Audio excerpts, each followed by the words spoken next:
thinking about it. Of course, the irony is that Peter was the one who wanted the car with all the supposed safety features. I was the one who kept pushing for I kept saying, I want the cute yellow one with the removable top. And I remember thinking there was an opening for a little joke there. Don't we all, dear, or something. But, Pete, we have to think of Gracie, he said. And it's true, I wasn't.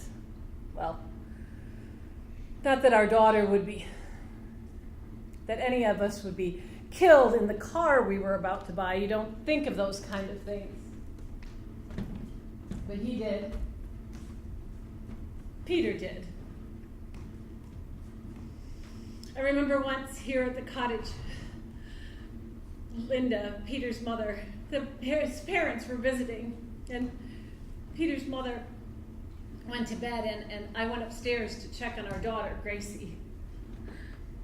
Peter and his father were left on the porch talking. I could hear them going on about the family of loons that had nested themselves at the end of the lake.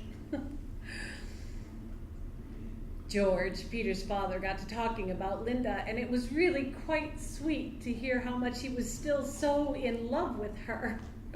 After all, they'd known each other, maybe 40 years?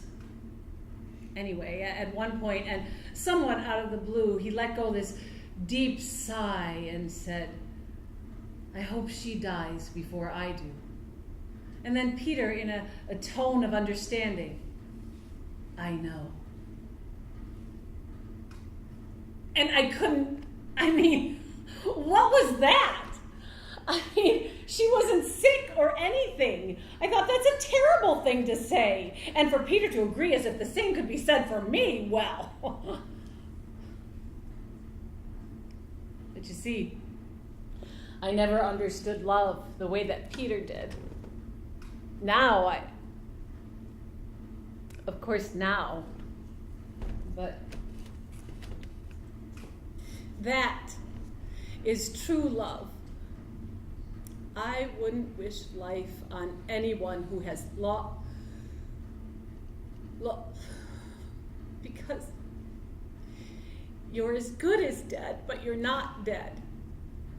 Yours is a death of a different kind. It's a life of death. It's a life sentence, and you have to live it each day in this sort of hopeless Promethean routine. I don't know how he could have known that, except that he must have thought about it if I had died, or more likely. Which brings me back to the car.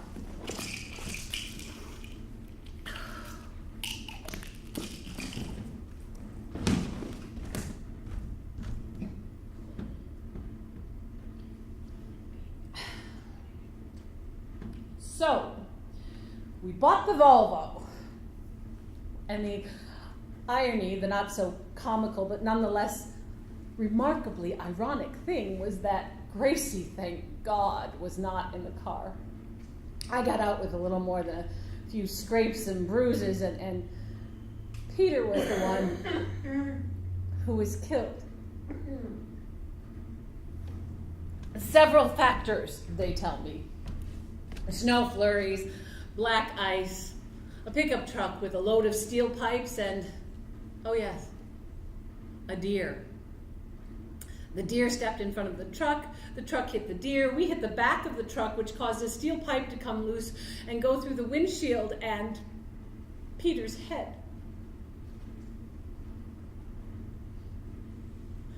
This is what is known as the chain of events, the police tell me. The chain of events that led to my husband being dead. But maybe it began earlier in the evening, or maybe it began some time ago. We were arguing.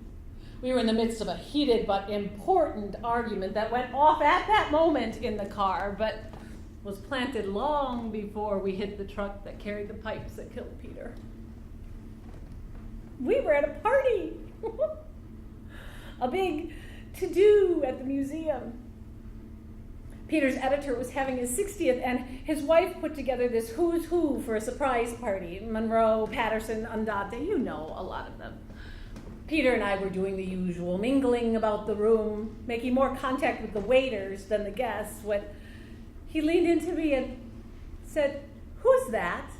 And he pointed to a young man across the room who smiled and raised his glass when I looked over. "I don't know," I said, which was a lie, because that young man was a student of mine at the university and is the son of, I'm not saying who, but a relatively well-known author. Let's call this young man James. Well, okay. James and I had a very brief affair. It was stupid. A couple of years after we were married, Peter was on a book tour, and this was before Gracie. James would come into my office and ask me questions after class.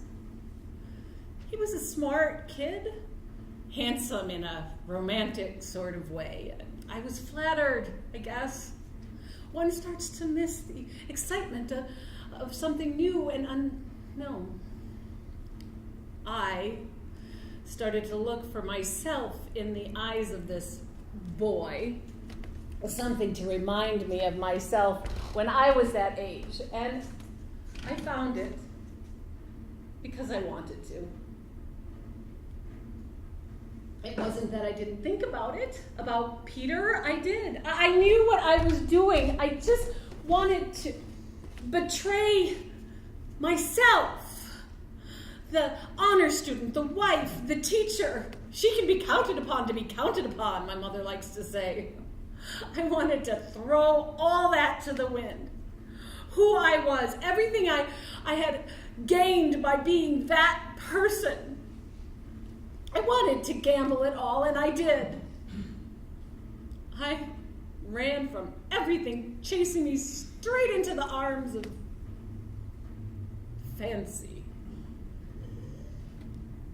I broke it off with James the night before Peter returned.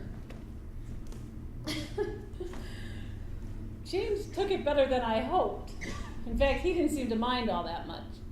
Relieved, probably. Wouldn't have to risk losing his GPA over a messy breakup scene on the quad. 92%. He earned 78 of it on his own. It got him where he wanted to go. Got him where I wanted him to go too. Away. But there he was. Our trouble. I should never have told Peter, but you see, at that point, I didn't know that I was still in love with him.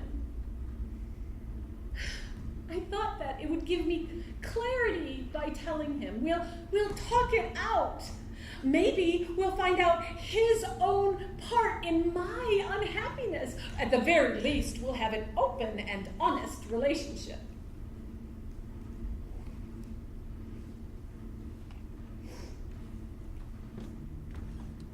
When Peter came home that night, he found me in the living room.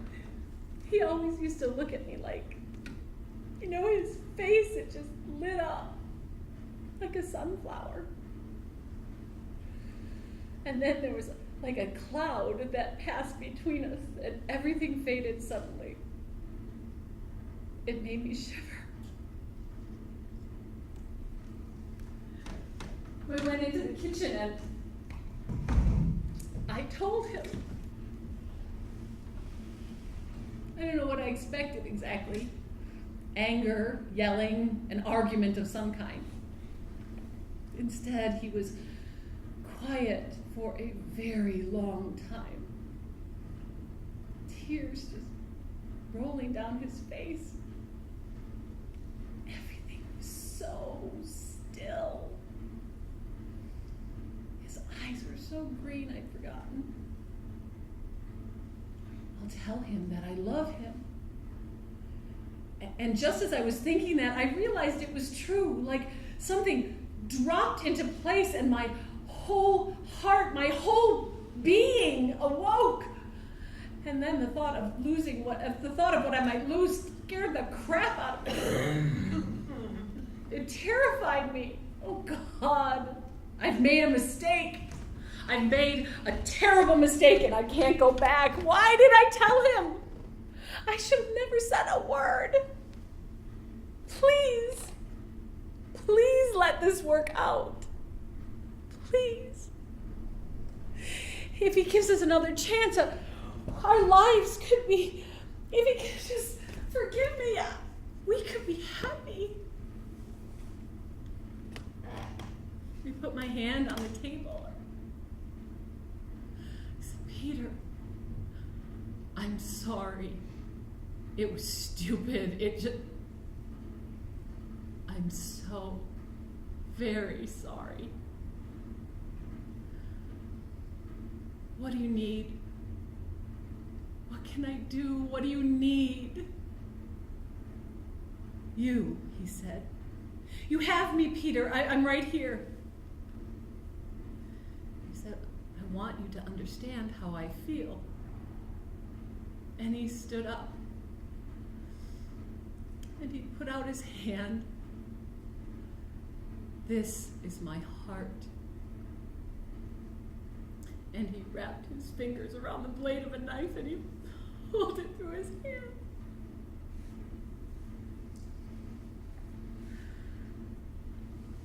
Peter taught me about love.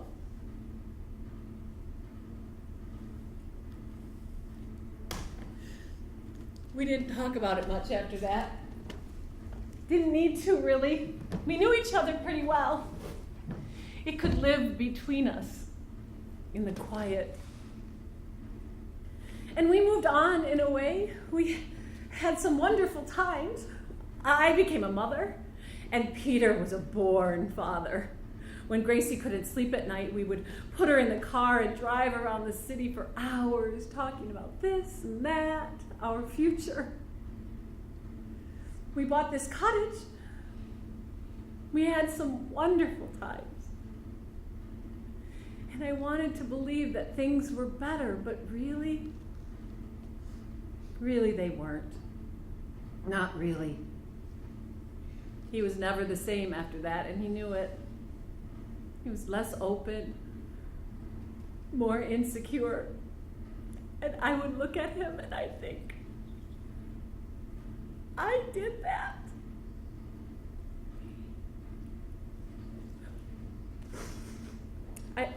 I've been reading through some of his journals. I found this one page. He wrote, when you find someone, you give them a little bit of your heart and hope they will return with a little bit of theirs. Slowly, over time, or maybe all at once, you hold it entirely in your hands as an offering. The most vulnerable part of yourself, because you trust that they will be tender with it. But when they are not, when they are careless, they destroy the very part of you that was born in the moment you first let it go.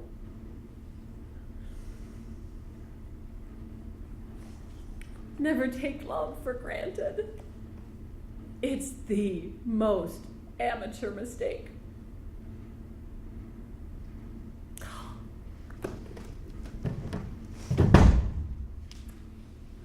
Anyway, that night, the party with James, Peter and I.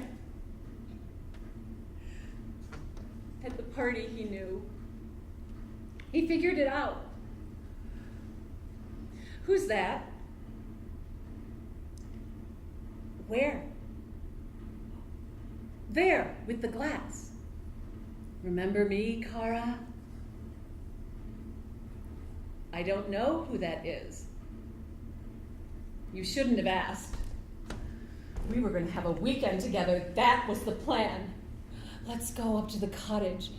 We need some time alone together. Leave Gracie with your mother. We'll go up after the party. Peter, the roads and the cottage isn't even shh. He said, let's just do it. And I was really looking forward to that. But then the silence in the car was so loud. What, Peter, what? And he asked me, and I don't know why I resented it, but I did. Why? Why do you want to know? Because I do. What exactly? If that was him? Yes. Okay, Peter, yes. Okay, that was him. Can we move on with our lives now? Can we? And he was silent. And I thought, what else can I do? Isn't it enough? What else can I do? I told him he was being selfish. You are keeping me prisoner with guilt. Grow up. There are worse things than this.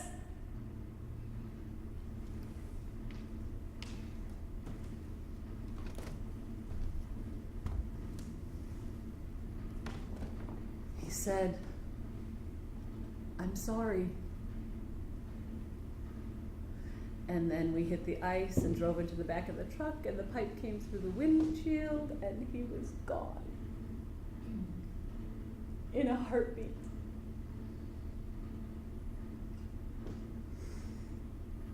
There aren't many things worse than being careless with somebody's heart. It's unforgivable. It's just, we've become used to it. I never really felt better by being forgiven, only that grateful that the person that I had hurt felt there was still room in his heart for me. But the guilt is still there. Forgiveness doesn't change that.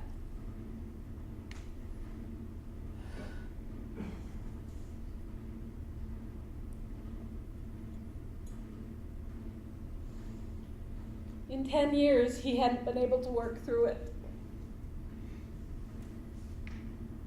So you see, maybe the argument was also a factor in the accident. Maybe, I don't know, his lack of concentration, his watery eyes.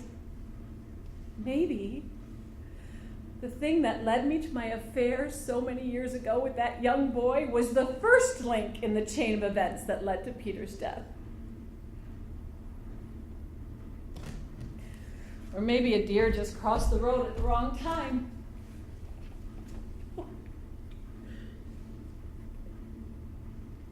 You can't. There's no use in trying to make sense of things. It's a lesson in futility.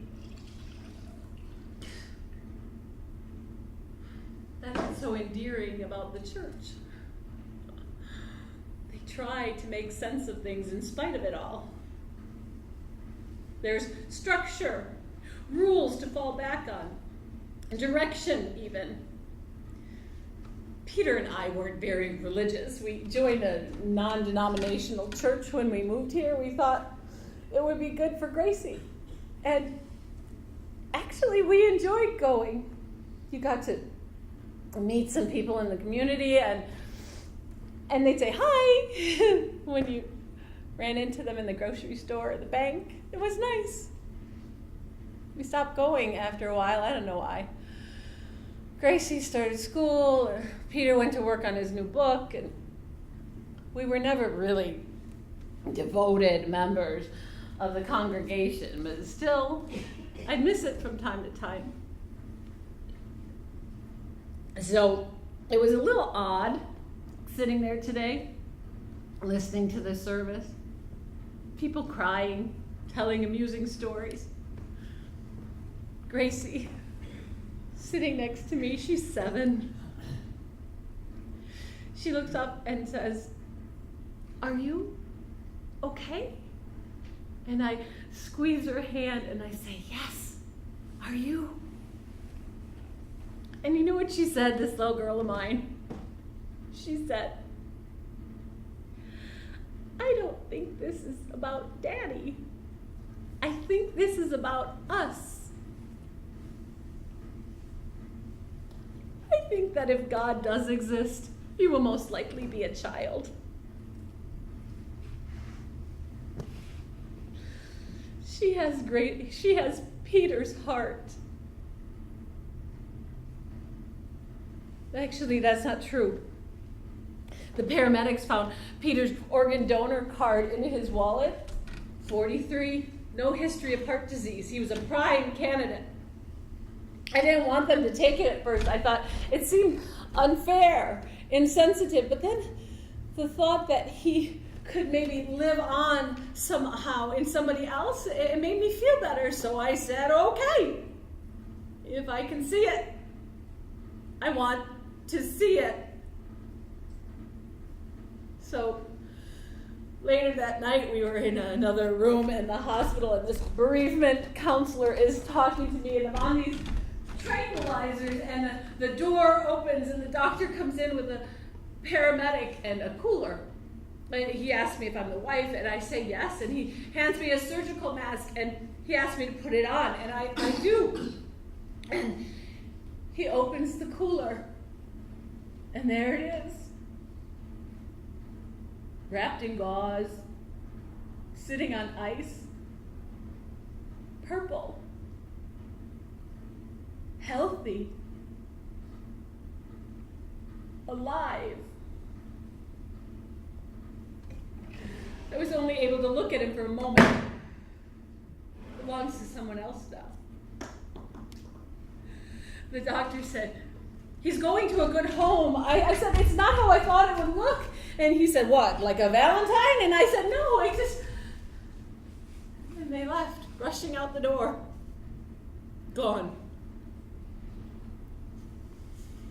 Your heart is a phoenix, Peter. Did you know that? It's just, it's just a pump.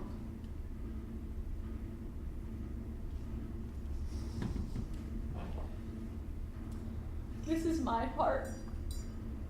I want you to know how I feel.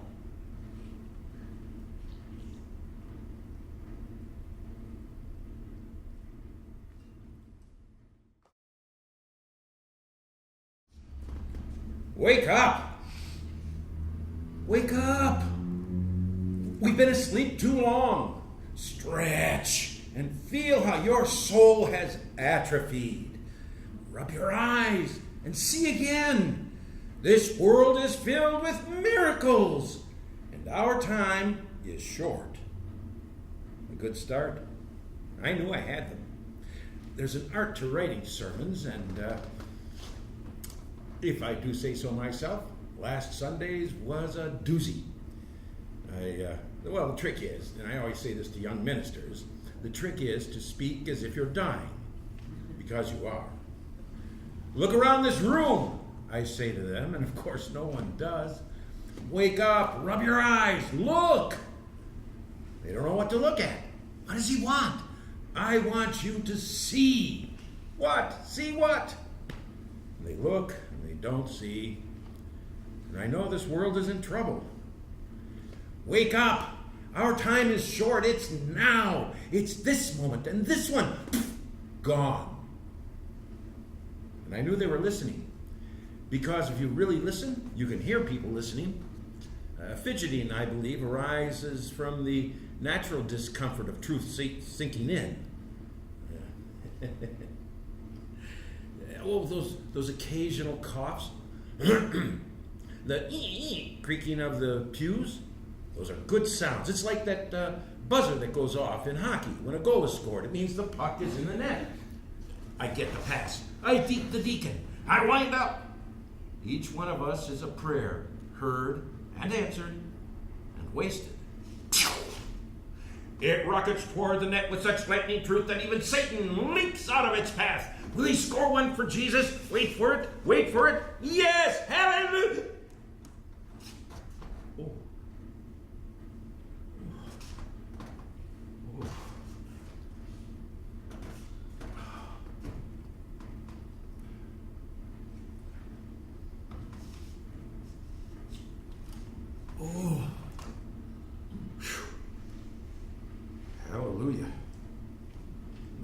that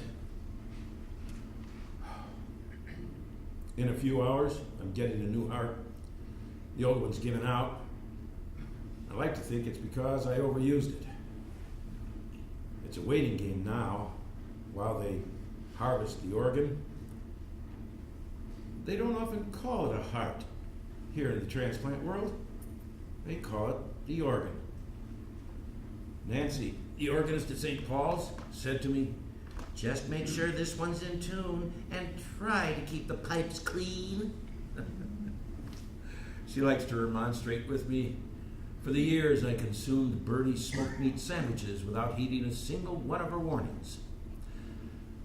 The heart has its own plans. It follows naught but itself. I tell her as if I were quoting someone else. It's very controversial back home. People say, as a man of the cloth, shouldn't you respect the fate that God has handed you? I mean, after all, isn't this what you've been waiting for? Heaven and eternal paradise await you on the other side. And I say, I know, but I don't like my job. I like raising up people's spirits. I'm good at it, and I get a lot of joy out of it. Nancy likes to tease me. She says, "Geez, Mortimer, what do you want to hang around here for?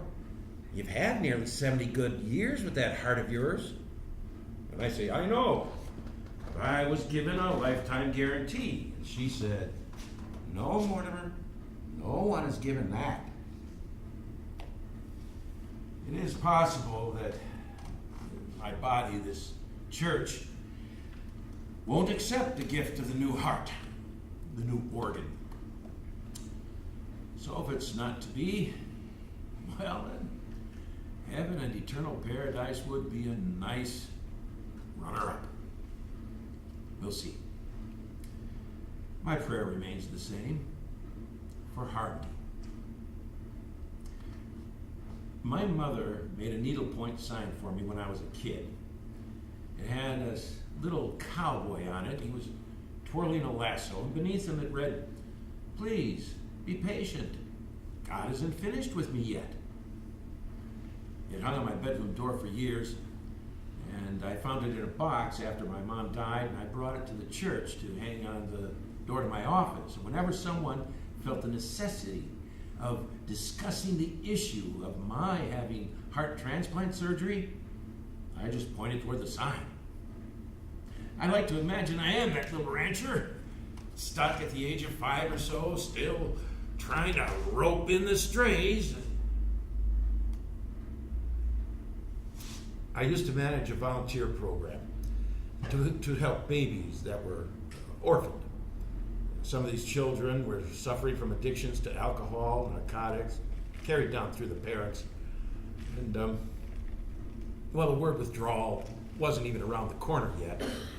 And their screams were terrible. They cried incessantly. Their bodies were all red and purple. Sometimes they'd break into seizure. They were a mess. And beyond holding them, there wasn't much you could do, but already that was allowed.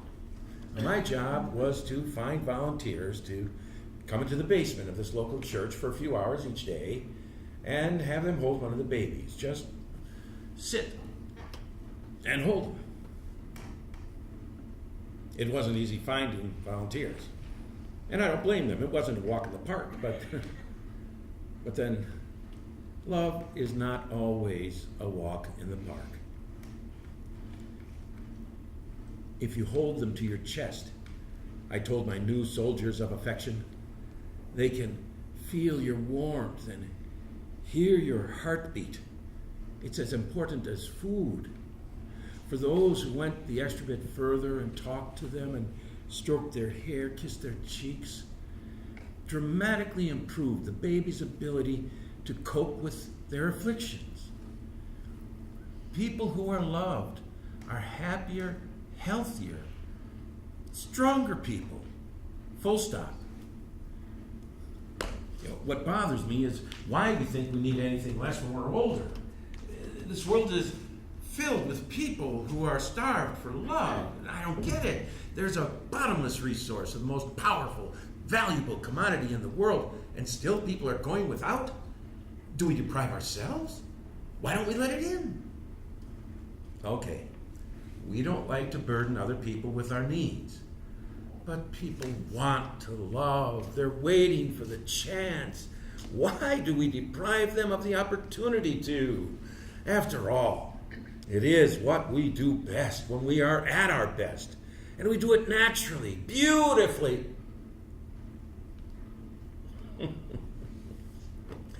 I'm sorry if I sound it. I'm a preacher. Occupational hazard. When I was a young minister, they said to me, oops. He said, don't be a saint, Mortimer. They'll crucify you.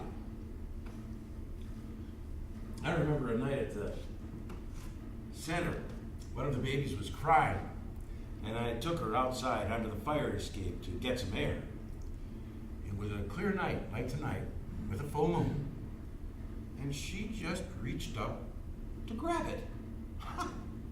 Now, a nurse told me that a lot of us do this when we're younger, before our minds have learned about size and distance. We actually think it's possible to reach up and pluck the moon from the sky and roll it around in our mouths. Now, I believe it's possible to stop and see people simply as they are, wanting to love and to be loved. You know, everything boils down to this. But like the moon, what we reach for in the beginning out of instinct, we stop reaching for over time as we lose faith. But the faith required is as simple as reaching up to grab it.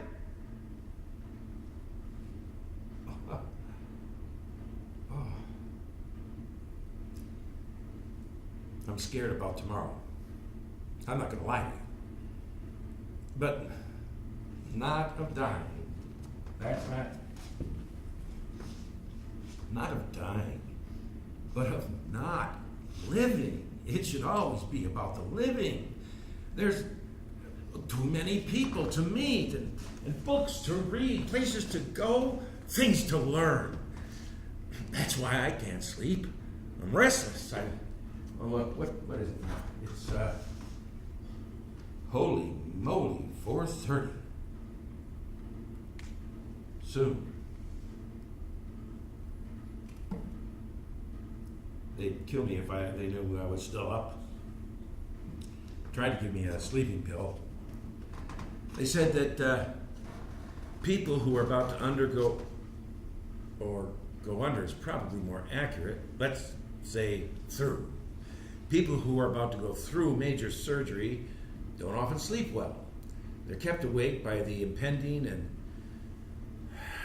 omnipresent question and mark of their own mortality. But I can't sleep. Why sleep? Plenty of time for that later. So I said to my young nurse, Jeanette, I said, Jeanette, my body is God's temple, and I simply cannot allow that pill to reside in my system. You understand. God bless her lovely, naive, 24-year-old heart. She did.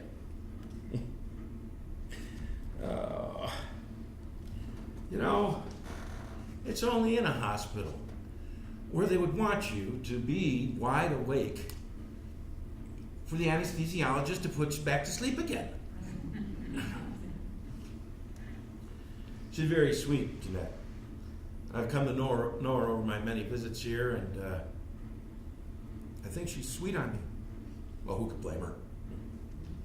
When I came in tonight, she said, well, Reverend, the moment of truth, eh? And I said, no, the moment of verisimilitude. She crinkled her nose. You're going to make me look that up, aren't you? Her boyfriend, Wally, is studying to be an engineer out at Waterloo, and, well, she misses him very much, of course, you know. And I love to ask her what he's up to because I know she's dying to talk about him. and her eyes just light up, and I see two small burning stars, and I think about that phrase, windows to the soul.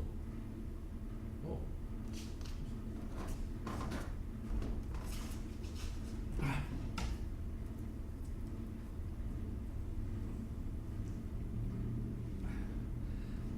I don't know why I never found someone for myself. Yeah. I always thought I would get married, but just never seemed to happen when I was looking for it, and of course when I wasn't. Love really is like winning the lottery. You're ecstatic, and all problems are suddenly made trivial. Your friends writhe with envy, and you can't believe you got it. You pinch yourself.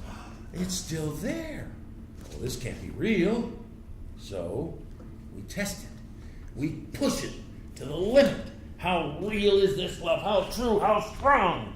Can it survive time, distance, betrayal? But why do we do this unless there's something in us that believes we don't deserve it? Which reminds me of Bailey and Foster.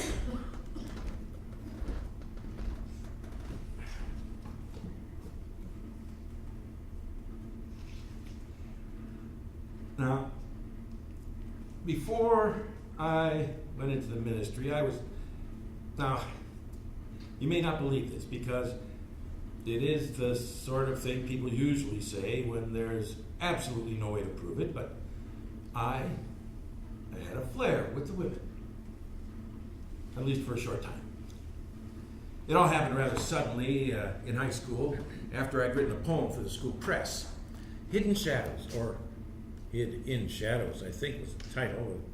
Sort of a Wallace Stevens, Edgar Allan Poe flavor. Just the right combination of scientific horror and overt sexuality to unseal any locked heart. So I write this poem, I start getting invited to these parties, I'm meeting new people, and through all this was the issue of my best friend, Bailey and Foster. Now, Bailey and I were friends because our mothers were friends. They had us about the same time, and we lived just a few doors apart. She was the quiet sort, which suited me fine because I loved to talk. Well, not that I wasn't shy. I was actually quite shy with other people. But with Bailey, I could always talk. Well, we were more like brother and sister than anything, but then...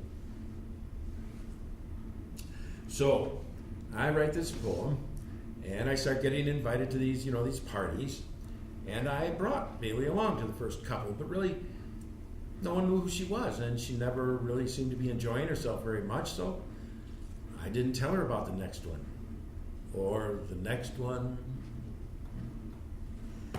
And then one day, over lunch, she asked me, "Are you going to Tracy Wainwright's party this weekend? Friday night?"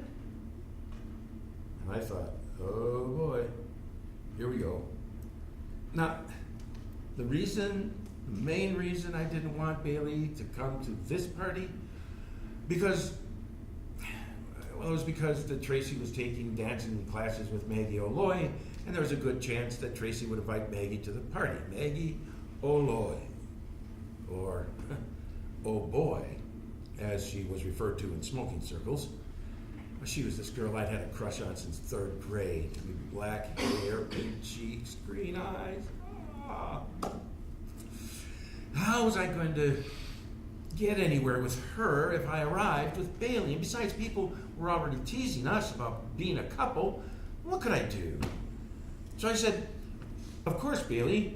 Actually, Tracy just asked me to invite you."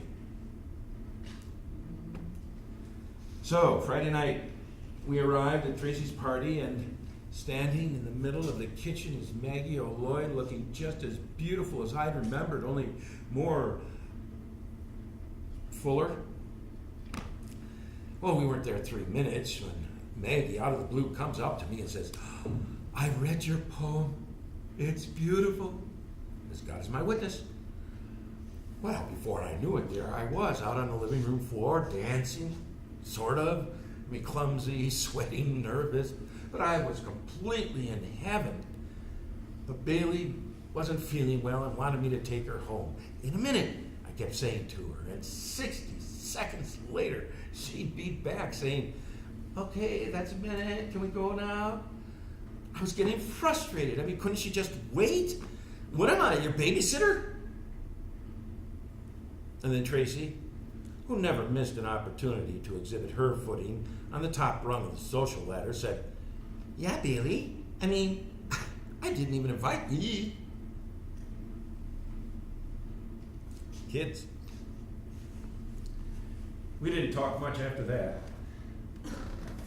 Oh, we'd occasionally bump into each other with a hello or how's your mother, but not much. And then one day, about a year later, the phone rings and my mother comes into my room. She's crying. She says, Bailey has died. She took her own life. Her note read, I'm sorry, but I'm so tired. And I have to admit here that I knew Bailey was abused. And I knew she was in love with me. All of that I knew for many years. But I pretended I didn't. And that doesn't make me responsible for her death. But it does mean I was irresponsible with her life, her love, and her friendship.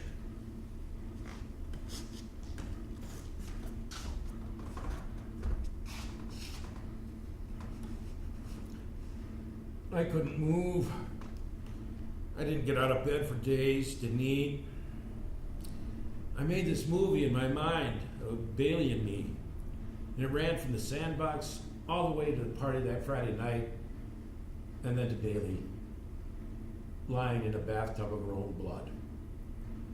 I wound it back, played it in a loop, transfixed, with a despair that began to overwhelm me.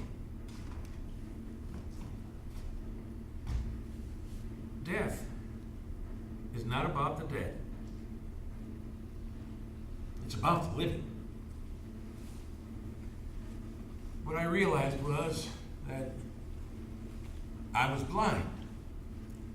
That I had begun a pattern of blinding myself from a world that increasingly frightened me. So I pretended not to notice, for instance, that Bailey wasn't laughing as much as she used to, wasn't eating, was wearing long sleeves, turtlenecks. It was plain as day for anyone who was looking, but who was? Everyone said later, we didn't see it coming. But lying in my bed, numb with the loss of my friend, I faced the inevitable outcome as it played and replayed in my mind, and I couldn't say to myself, you had no idea. It was my Aunt Brenda who stopped the projector, got me out of bed, got me going again. She signed me up as a volunteer to hold babies in the basement of our local church. I didn't want to do it, but she forced me, and thank God she did. You know, one of the things I've learned holding these children,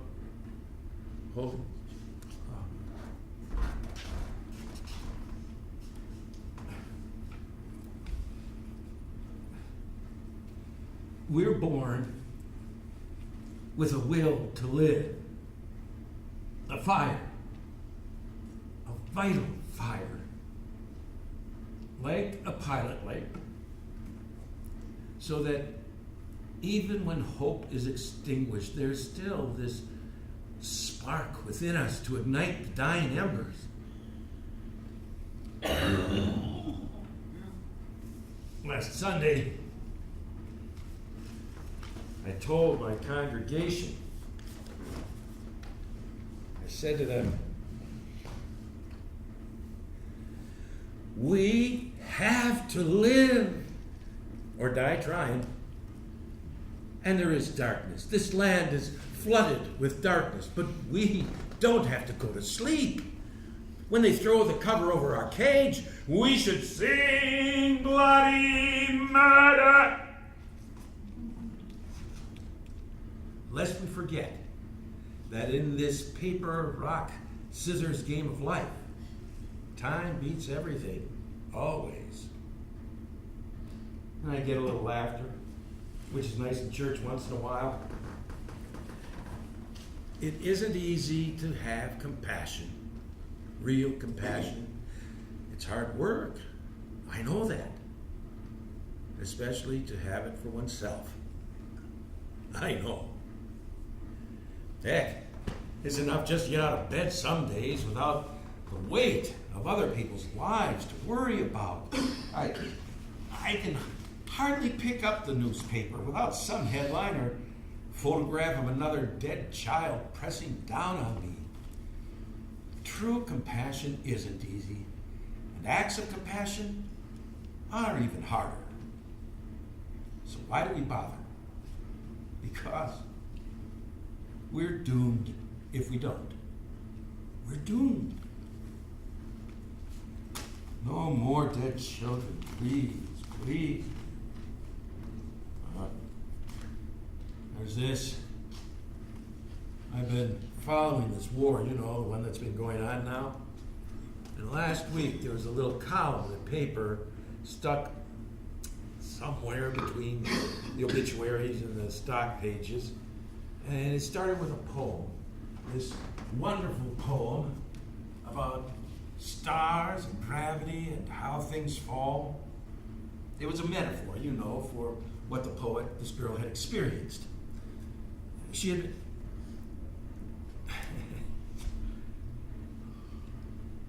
There are no words for what happened to her. And if there are, I don't want you to know them. I will simply say that her story still seems to me to be the worst kind of hell I could possibly imagine. She prayed for a miracle, and only the devil in the uniform of a soldier appeared. At one point, it occurred to her that she could simply decide to stop breathing. It would be that easy. They had brought her so close to death. But something in her didn't want that. The moment she thought it, she says she felt God. For the first time, as she had never before imagined, because she had never imagined before that God could live as love inside herself for herself. As she dragged herself through the mud and escaped to Canada, and now she writes poetry about stars.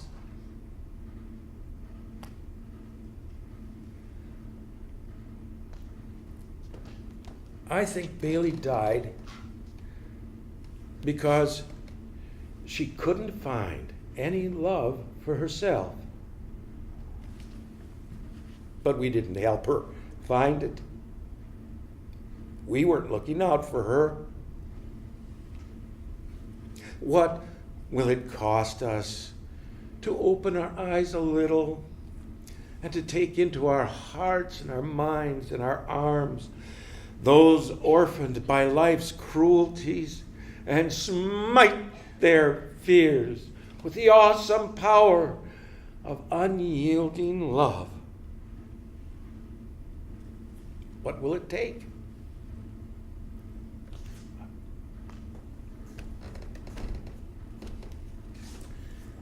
I'll tell you,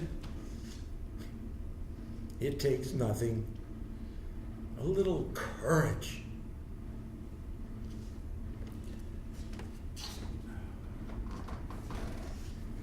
The heart is a muscle.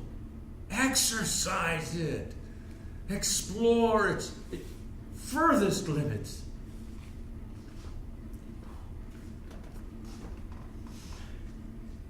In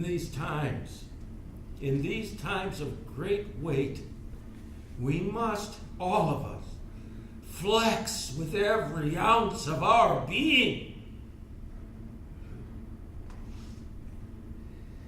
Patience, Mortimer. God isn't finished with you yet. Don't go to sleep. Wake up.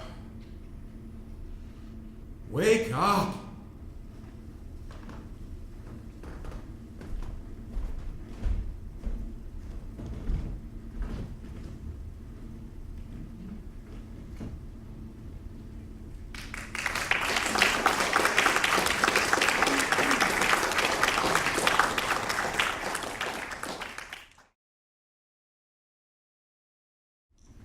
Ja, ja, gut, danke.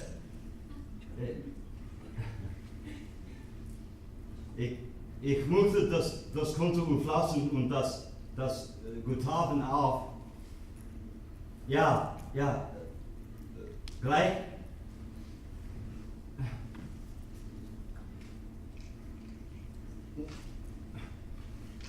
Alles, ja, gleich. Sind Sie bereit? Chase Manhattan Bank, Kooperativ Nummer 503, bereit? 50310. Überweisen auf Geschäftskonto 0047628093. Konnten Sie das bitte wiederholen? Ausgezeichnet. Vielen Dank. Sophie, Sie haben eine schöne Stimme, Sophie. Auf Wiederholen.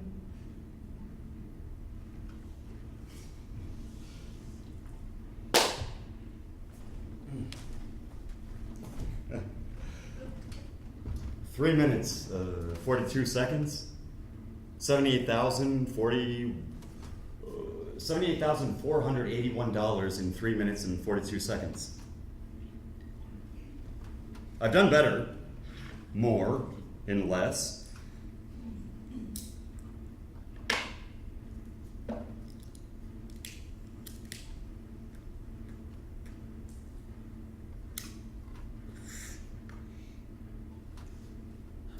I challenge anyone to find two things that coexist better than good cognac and a Davidoff cigar. What was I talking about? Arbitrage. A little hobby of mine. The simultaneous purchase and sale of the same or equivalent security in order to profit from price discrepancies in different markets.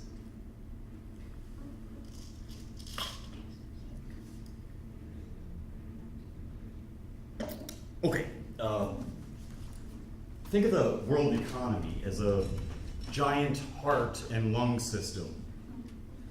A completely active yet very ineffective cardiorespiratory nightmare.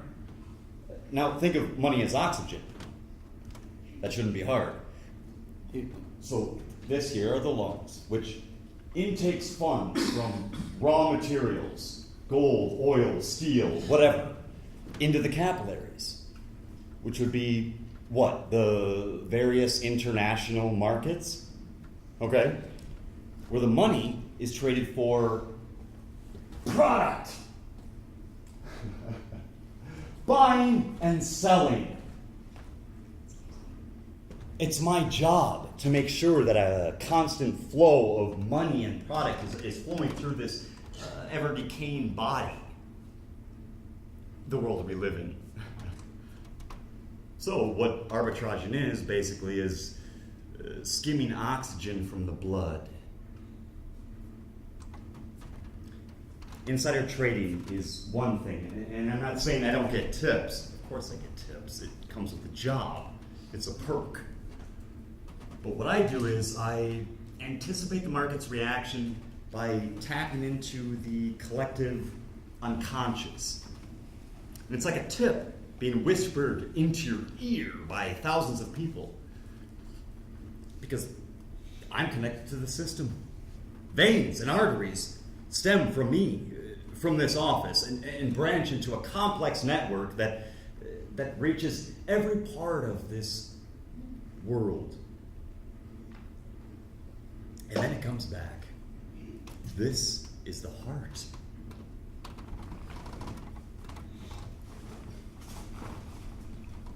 Really, I'm in advertising. If the exchange is not simultaneous, then you're screwed. In this short period of time, one either successfully navigates himself into a whole lot of money or into a whole lot of deep, deep trouble. Prison for 30 years kind of trouble. The risks are high, and like anything, that's the fun of it. Most of us have heart attacks by the time we're 30. I was 33. Isn't Jesus about that age when he died? I never paid much attention in church, but anyways, that's not important. I belong now to a different church, and I am a true believer. I have seen the light. God isn't dead, friends. He's alive and well and probably living in Saudi Arabia somewhere. Those of you who don't believe me, who think, oh, he's just being cynical, well, whatever makes you feel better. I know, I'm sorry, I know. But, don't shoot the messenger. Just trust me. The news I bring you is true. It's from the source, the horse's mouth.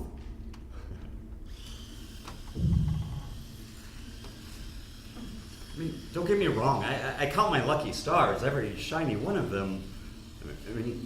I think we realize that, in fact, yes, perhaps life is better with money than without, but you have to ask yourself this. What kind of life?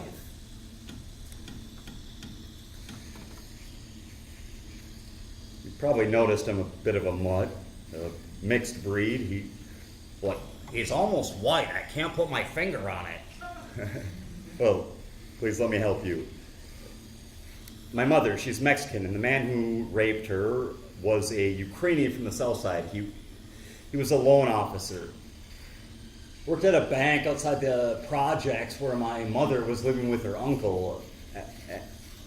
I'm not going to get into all the details, but the facts are these. Her uncle would only let her stay with him as long as she went to school and got a job. So she got a job cleaning office toilets and went to the bank to, for tuition.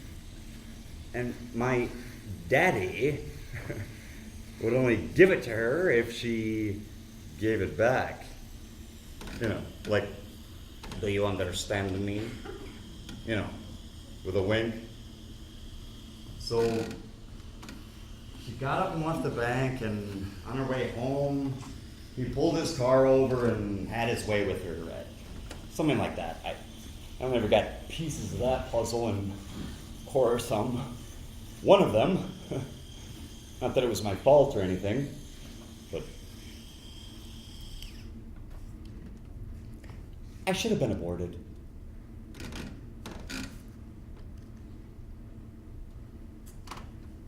I used to think, she didn't like me, but I think we're just different people. But I'm incredibly successful now. I am a divining rod for social need. If it doesn't gush forth from where I dig, I manufacture it. This is my area. I'm the global account director for Lucas, Triggs, and Burkhoff. You may know of us. You've certainly been exposed to us.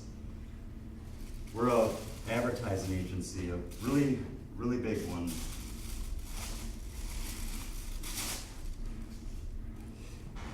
tell you something. Growing up in poverty and fatherless, let's just say I was a little depressed growing up. What I did was I ate. I ate a lot. Junk food, anything. I got into drugs. I was huffing glue, you name it. This is what you do when your life is empty, when you're unhappy. You use something else to fill that hole, even if it is a momentary contentment. I remember looking at my mother one day. We were living on welfare. She slept on the couch for days and watched TV for days on end. And we were watching this commercial. We had just killed this bag of potato chips. Then this commercial comes on. Kids throwing a house party. It's set up like a beer ad. A lot of underage sex, innuendos. These guys are in the backyard, draining the pool. What do they fill it with? Chips! A giant bowl of potato chips! And of course, there's two kids off in the corner who are just so in love, they have to share their own bag. I look from our empty bag on the floor to the one on the TV to my mother lying on the couch, and what I realized is that the world runs on the fuel people like my mother and I provide. This fuel is need. This was quite the epiphany for my 13-year-old brain, and it still holds true. When a company comes to us with a product, we design a way to tell the public why they need this product. And they pay me, based on my reputation, to summon or harness this ability to fill the need. Example, I work with all these guys, these suits, right? What do they always talk about when they're not going on about the grind or who they slept with in Miami last week? They're talking about camping. Hiking in the Adirondacks over the weekend with their kids. Spending the night under the stars, roasting marshmallows, telling ghost stories. This image they have, this idea burrowing in their head is like the junk food I used to eat. It's potato chips. Something to fill the hole. Those precious little childhood memories they had when they went to summer camp and life was great and exciting. They want that back. And they want the same for their kids. I mean, of course. And I smell it like Frank's on a stick. So what I do is this. I sell them trucks. Take an ad, put it in the primetime news ad, CNN, maybe a midday golf match. And I sell them trucks. Jeeps, Range Rovers, SUVs. Got it?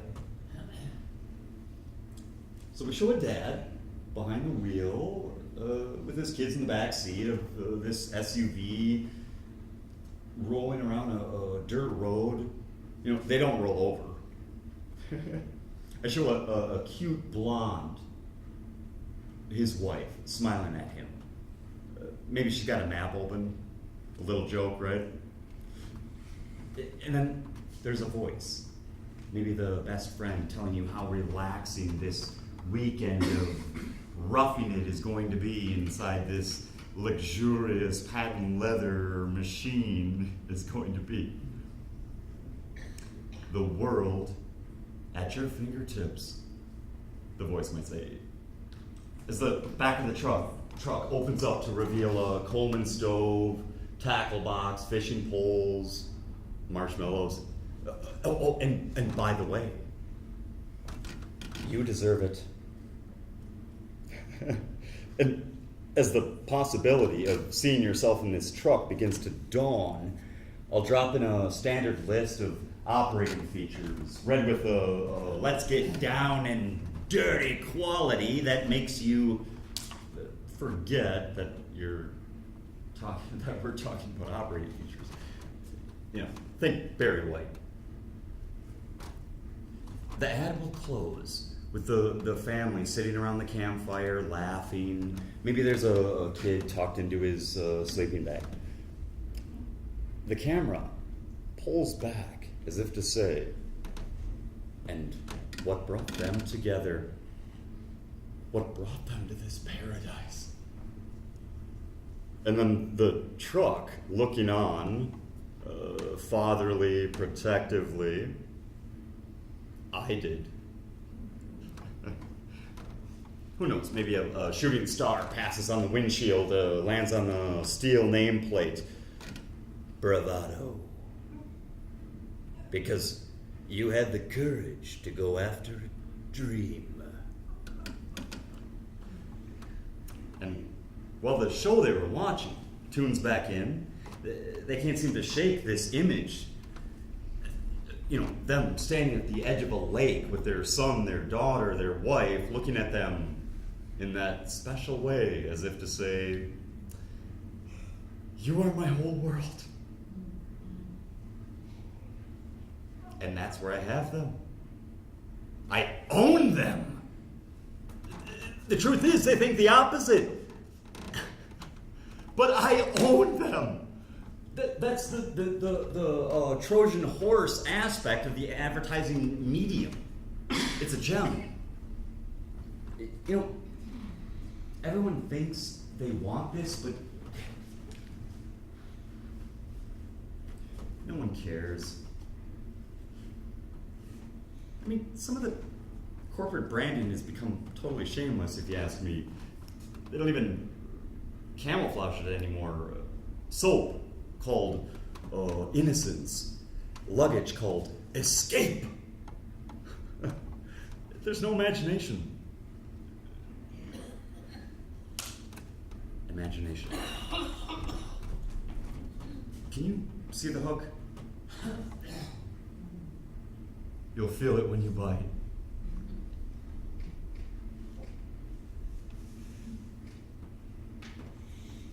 You know, the guy who used to have this job, Adam Holstein, he was 47, I was 26. He thought he did everything right. He gave to charities, never fooled around with his wife. You know the guy. Hell, he brought me into this place. If it weren't for him, I'd still be working on the floor.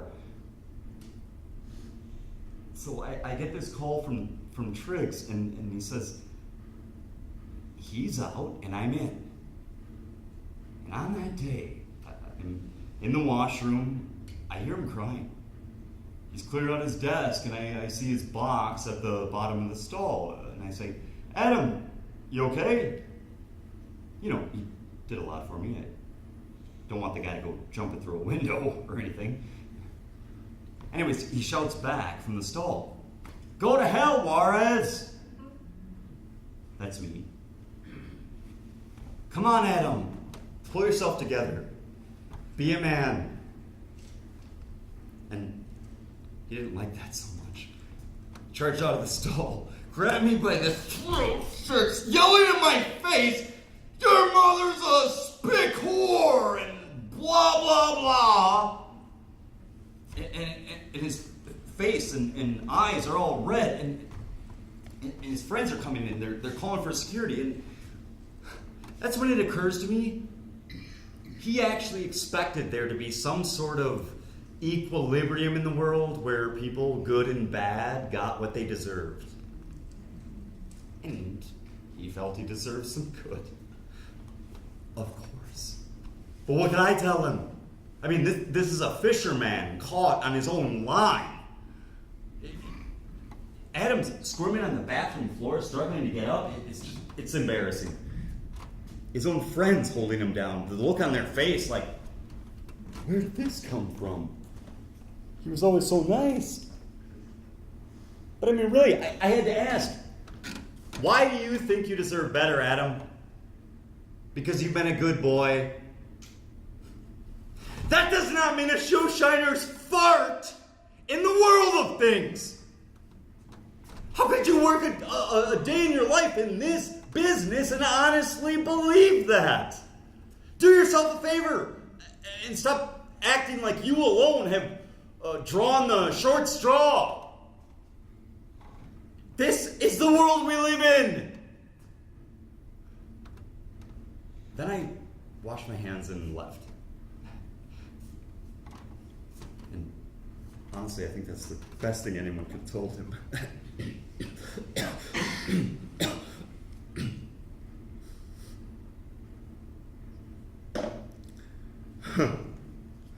The mystery of where we are headed is only a mystery to those who still believe there is someone at the wheel. I mean, the rest of us have either submitted to the voyage or jumped in. Or like Adam and undoubtedly myself, slipped and now just bob in life's salty wake.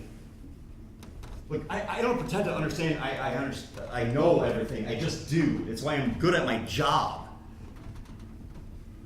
These clients just walk into it and they accept it as their own. It's a lot.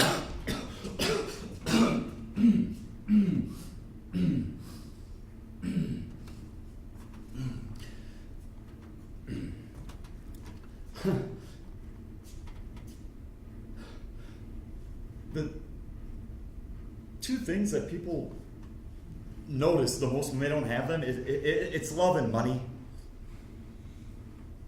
But money, you can get it. If you're clever, you can acquire it. If you have a knife, you can get it. But nothing you have, even money, all the tea in China does not get you the other. Look, you can't escape it. You have to buy this crap. And from up here, I mean, I don't like this world. I have a very clear view of its workings, and it looks like a.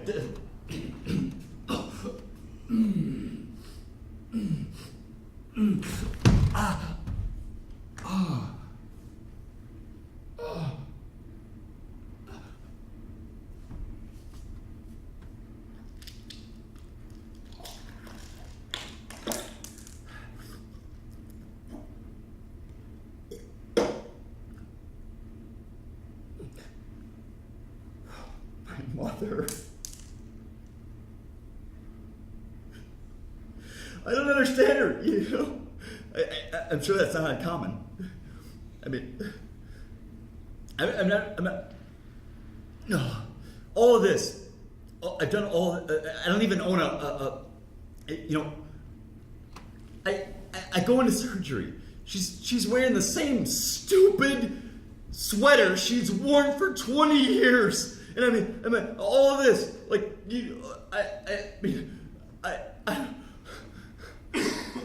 I have worked very hard to succeed in this game. And I mean, so, just like a coat?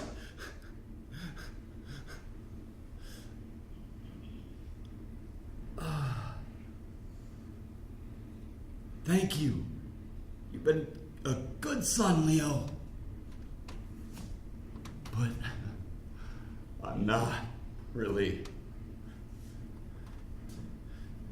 I should tell you, I thought I would be wrong, that strings wouldn't be pulled simply because I could afford to have them pulled, but I wasn't wrong. And now here I am with this new life, and I feel that I should tell you, smoking, drinking, uppers, downers, salty food, MSG.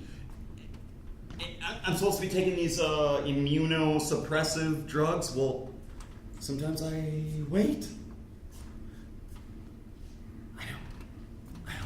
I know. I'm undeserving, right? Yeah. You're right. Well, I think that proves a point. After the attack, this nurse, rolls me to a room. It's got DVD player, chocolates, flowers, the works. 2 minutes, this doctor comes in. Ever had that happen? Carl, not doctor this, doctor that, just Carl. He explains to me. He says, my heart is severely damaged and would need to be replaced. He starts talking about how in order to get a new heart, the person has to be clinically brain dead. I'm laughing. Carl, throw me a stone here.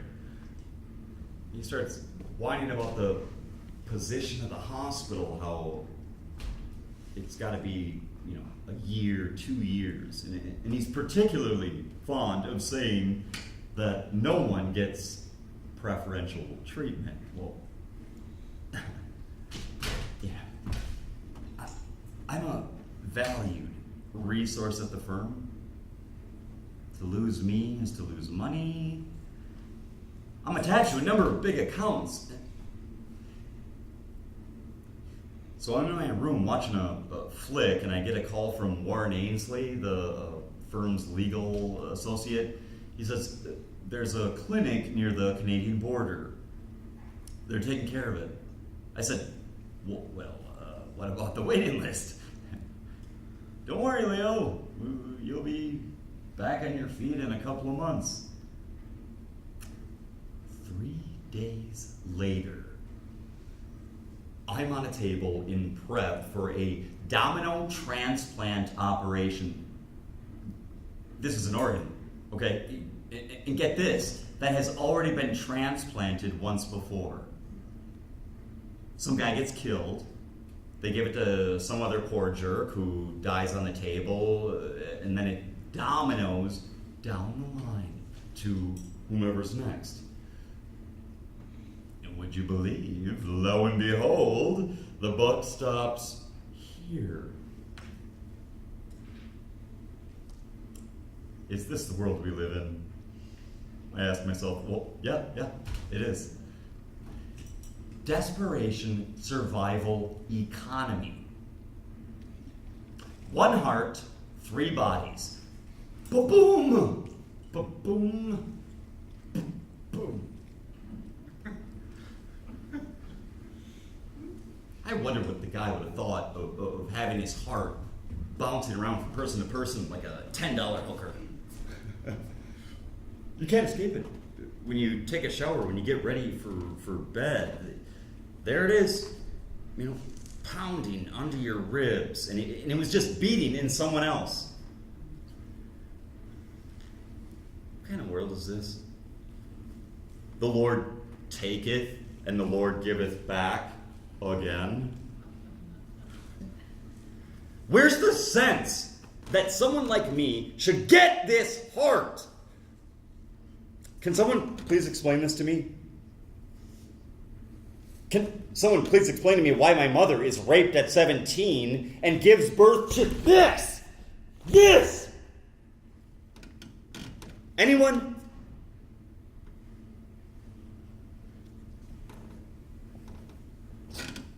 She'll never say it, of course, but I know.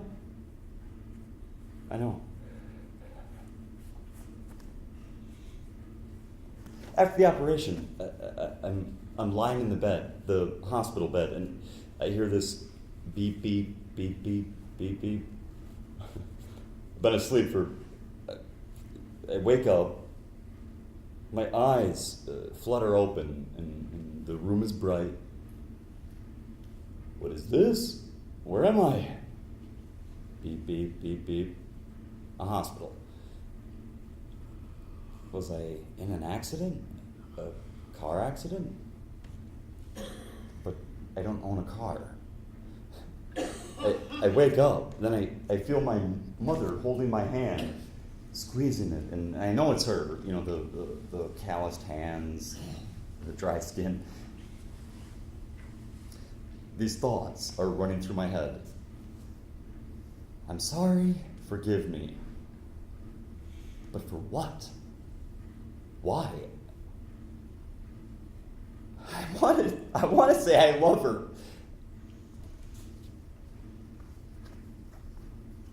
She leans over and kisses me on the forehead, and her tears run down my face into the pillow.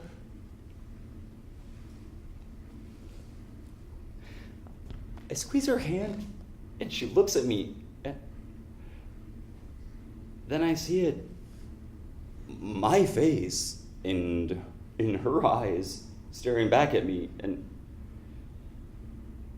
just behind that reflected face is this little hole of resentment. And I know I will never fill it. I will never fill it. How are you feeling? She asks me. Like $1 million, I tell her. Like $1 million bucks.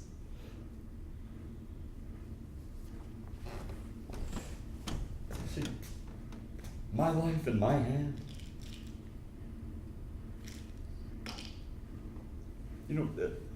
Things are easier thought than said, and they're easier said than done. But I'm in the business of thought, power, and I want you to know that the people you buy from do not care about you or your kids or their health or education or the third world or crime in the city. They are not designed to care. They are designed to make money. This is nothing new. But to make money, we need your trust. And we are lying to you to get it. A lot of people with power do not want a better world. They want a tin can that they can fill and empty until your soul is rusted out. It makes you feel better to tell yourself that I'm just being cynical than you tell yourself that. But I know this world. I've got my finger on the pulse, and it's racing.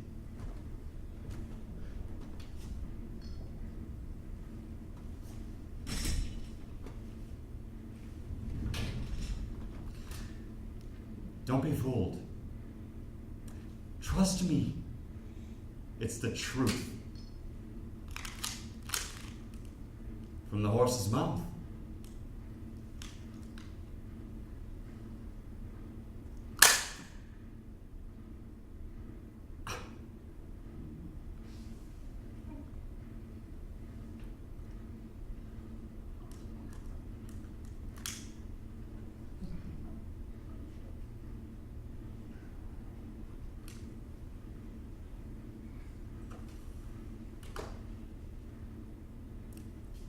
If I only had a heart.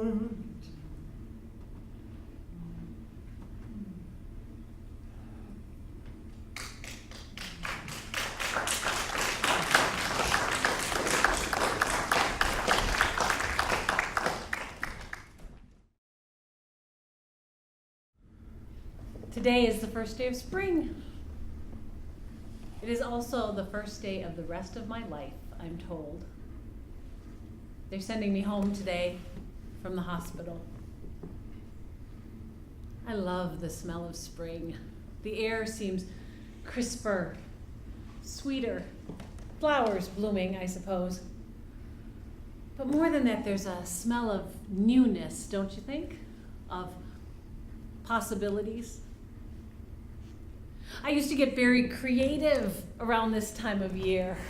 Like I needed to stretch after a long sleep. I'd have this rekindled urge to paint or write poetry. I'd drive down to Loomis and Toll's and buy large frames of canvases. Cadmium red, cobalt blue, swapping it on wherever. I didn't care, whatever felt right. I used to love to do that when I was younger. I don't know why. Trees. I used to paint a lot of trees. I identified with them in some way, I suppose. I read this story a while back in the paper about the lights that they put on the trees that line the main avenues. Well, an ecologist called the city and asked them to please remove the lights because the trees haven't had a decent night's sleep since Christmas. Life's funny. Funny, peculiar. I took some pills. I took a lot of pills and chased them with a half bottle of vodka 3 days ago. I shouldn't have loved him so much. I'd hurt less. It humiliates me to be that woman whose life means so little that she has no idea who she is without her man. What is this? I keep asking myself, how did I get so lost? I was someone before he came along. Who was I? Well, I'm still her, but I've been changed. He changed me. I'm someone else now, someone new. And you can't go back. You can't ever go back. I couldn't stop crying. My eyes were swollen and my face was raw from the salt and the rubbing. Find strength. Be stronger than this, Cara. Think of Gracie. Think of your daughter, for Pete's sake. For Peter's sake. For your sake. But how? I'm empty. Something from nothing? How do you do it? Of course, there's a lot to be thankful for, but you don't see that. You think about your family, your friends, your daughter who needs you. But you are overwhelmed by a tide of numbness, and it washes over everything. You look back and everything is gone. Carried away, floating debris. You see the ruins of where your life was once built, and you remember it just a moment ago. It stood there, monumental, as if nothing could touch it. Gone. I undertook to find the man who had received Peter's heart. I wanted to see if I could see him, see Peter in this other man's eyes. Like maybe his heart lived on more than just physically. I know, silly, but that's what I wanted to find out. Guess maybe I wanted some closure or something, but anyhow, he died. Something during the operation. It isn't easy to find the right heart. There has to be a perfect match. It has to be compatible or the body rejects it. Peter's heart was cleared for a Domino transplant procedure. Domino? What a world. I don't know why I can't move on like other people. Inadequate coping skills, I'm told. But I tried to find this other person, this third man, and I couldn't. And I began to feel very lonely listening to a therapist convince me that I was being selfish because I was disappointed about not finding this other guy whose life is now sustained by my dead husband. After all, what about them? What about what they want? Well, they got what they want. They got a second chance. What about me? I just want to tell them about Peter. We're connected by him. How come we can't just meet each other and hold each other and...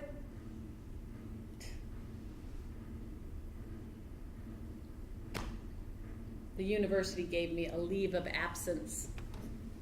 My mother moved in to help. I was a wreck.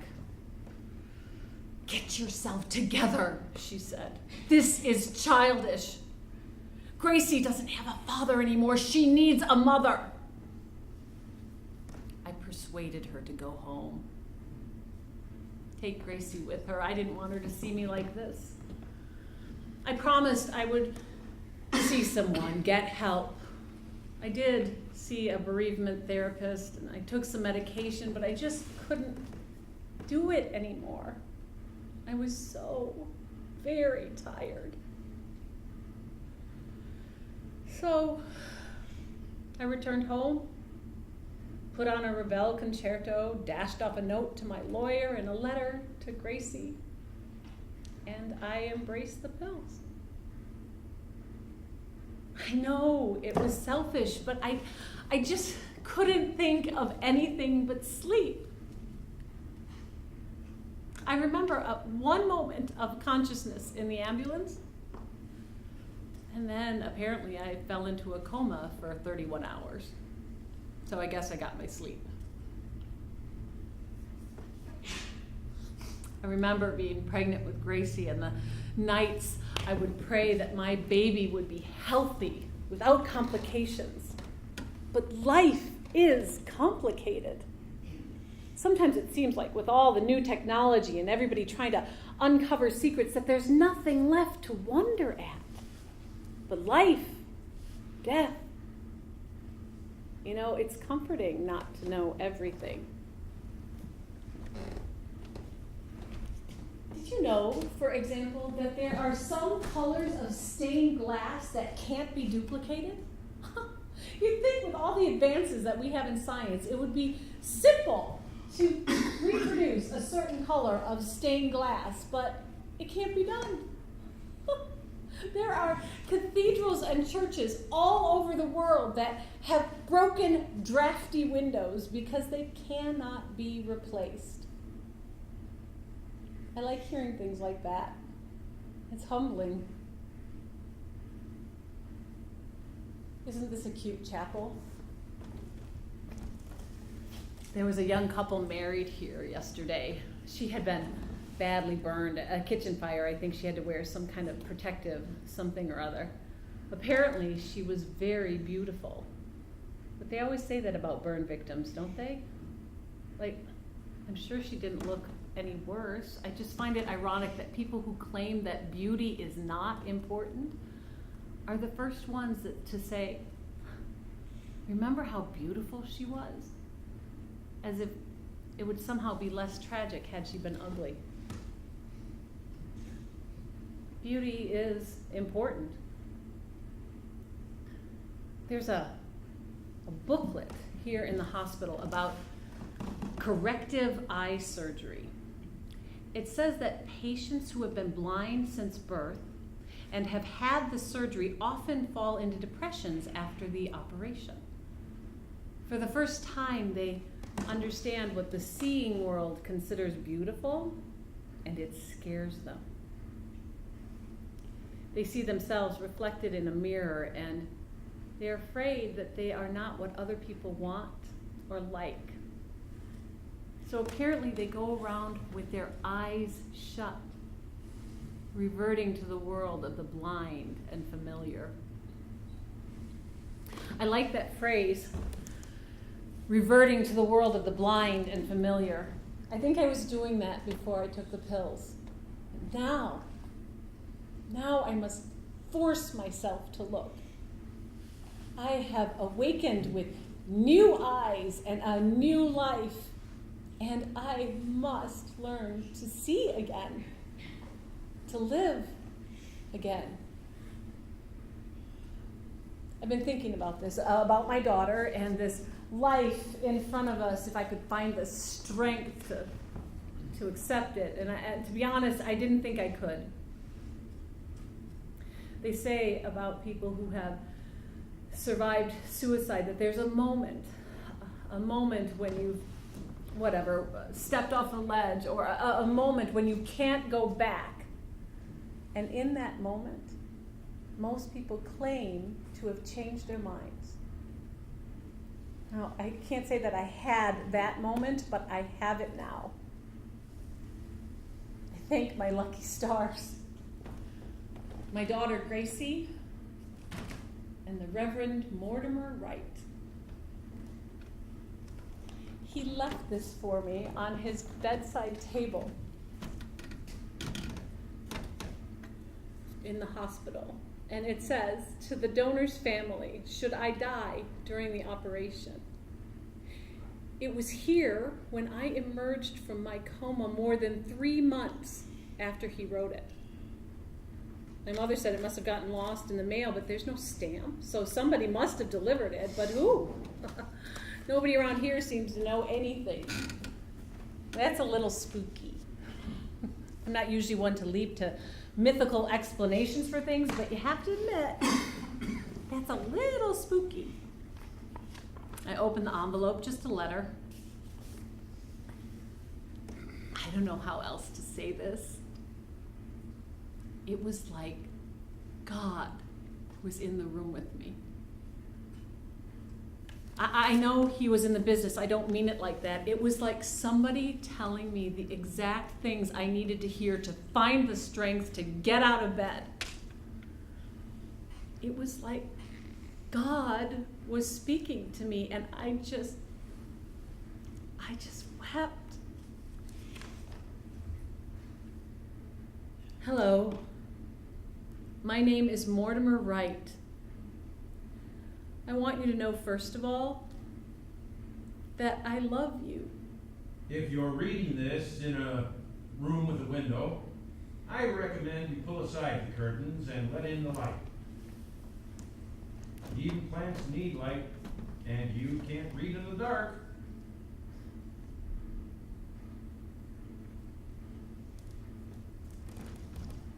And now I have to believe in miracles. I miss Peter. I miss him. Sometimes I walk into the corner store and I'd feel his breath on the back of my neck. I turn around, nothing. Just the clerk staring at me, my tears. It must have seemed like I was crazy, and I would think, am I? It's frightening to feel how much someone has grown inside of you. How much we're held together by the glue of other people. I feel better. But there is a lot of reconstructive work to do. It's only natural when a part of you has fallen away, a very lovely part that I'll miss. Peter was answering some questions one time on the radio, and the interviewer must have imagined that these were very difficult questions about the subjects of life and death. Peter was a very clever man. The interviewer at one point asked, somewhat jokingly, so, Mr. Fortree, what, philosophically, do you think is the answer to everything? With a little like, hey, smart guy? Without hesitating, Peter answered, love. Of course. Love. I feel like the first shoot breaking through the cold earth, searching for the sun, for warmth, for home. There are these trees in Peru called walking palms. And they look like an arm with the fingers sunk slightly into the earth, and the fingers are the roots. And I like to imagine as the sun goes across the sky that the roots pick up one by one long Dali-esque like legs and walk themselves directly toward the light. I think Gracie and I might take a trip to Peru if she'd like. Paint some trees, laugh, talk, count some stars. After all, our life is just this moment, this one, gone in a heartbeat.